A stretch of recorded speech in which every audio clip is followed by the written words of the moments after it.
ఇక్కడ నిజంగా వీళ్ళు మనకే సేవ చేసినంటే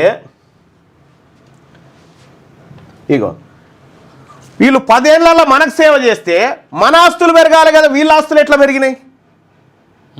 2014లో కేసీఆర్ ఆస్తి 15 కోట్లు ఉంటే 2024 వచ్చేసరికి 288% పెరుగుతుందా?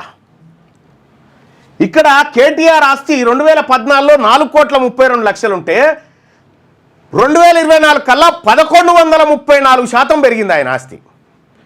ఇక్కడ హరీష్ రావు ఆస్తి 2014లో 7 కోట్ల రూపాయలు ఉంటే 241% గ్రోత్ ఆయన ఆస్తి.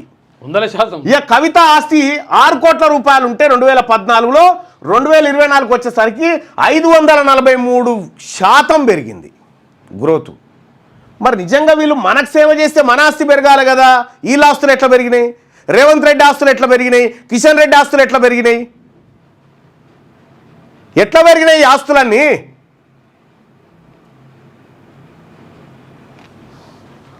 సొమ్ము మనది, సోకు వాళ్ళది, మీదికెళ్ళి మనన్నాడు ఏమని మీకు మా సొమ్ము పెడుతున్నాం, రిజర్వేషన్ తీసిస్తున్నాం, ఇలా ఇంట్లో జాగిరి రకేం తెచ్చిస్తున్నారు మనకు. మన సొమ్ము వీళ్ళు తినుకుంటా మనకి లెక్కలు చెప్పలే ఇన్ని రోజులు.